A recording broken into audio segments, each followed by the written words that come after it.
UP के जिला गोरखपुर से दिल दहला देने वाली घटना सामने आई है।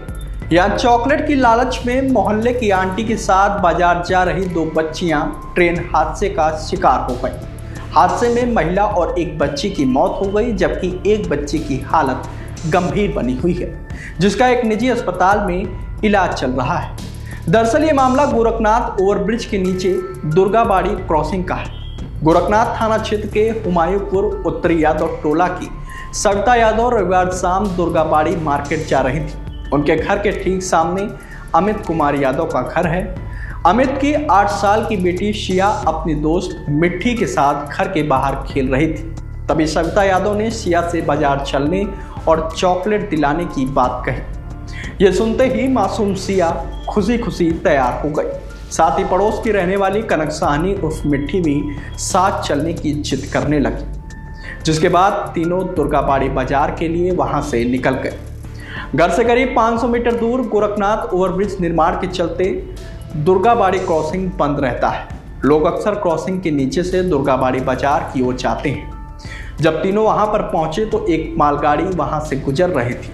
मालगाड़ी को देखने के लिए सविता, शिया और मिट्टी दूसरे ट्रैक पर जाकर खड़े हो गए। तभी गोरखपुर स्टेशन से जम्मू तवी की ओर जा रही मोरध्वज एक्सप्रेस तेज रफ्तार में आ गई। दो ट्रेनों के हॉर्न की आवाज एक साथ गूंजने से तीनों खतरे को भाप नहीं सकी और ट्रेन की चपेट में आ गई।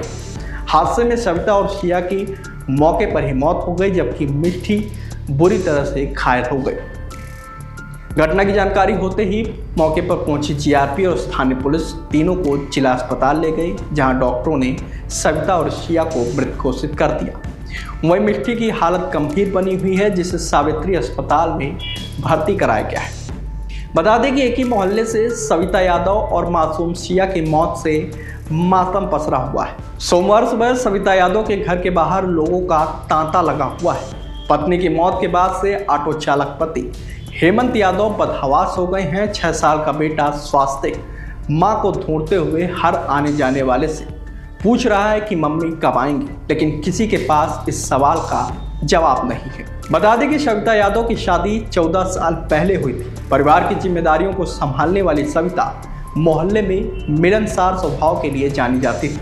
पड़ोस की महिलाएं रोते हुए कह रही हैं कि सविता हर किसी का ख्याल रखती थी और बच्चों से बहुत प्यार करती थी।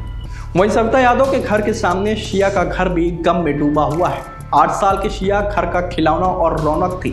परिवार के लोग उससे खिलौने की तरह खेलते, हंसी मजाक करते थे। उसके पिता अमित कुमार यादव ड्राई फ्रूट की दुकान पर काम करते हैं। बेटी की मौत के बाद वह बेसुध हो गए हैं और शिया की मां की हालत भी संभालने लायक नहीं है। भाई अनुराग यादव, जो कक्षा 6 में पढ़ता है, बहन की किताबों और खिलौनों को देखकर फूट फूट कर रो रहा है। इसके अलावा घायल मिट्टी के परिवार पर भी दुखों का पहाड़ टूट पड़ा है। मिट्टी के पिता अमरेश साहनी दुबई में रहते हैं। घटना की सूचना मिलते ही वह फोन पर बार बार अपनी पत्नी से बेटी का हाल पूछ रहे हैं। मां शोभा साहनी सावित्री अस्पताल में बेटी के साथ बैठी हुई हैं। 2 साल का छोटा भाई दिव्या मां को ढूंढता फिर रहा है। बताते चलें कि जिस हुमायूंपुर उत्तरी यादव टोला मोहल्ले में रोज बच्चों की किलकारियां गूंज रही थी, वहां अब मातम और सन्नाटा पसरा हुआ है।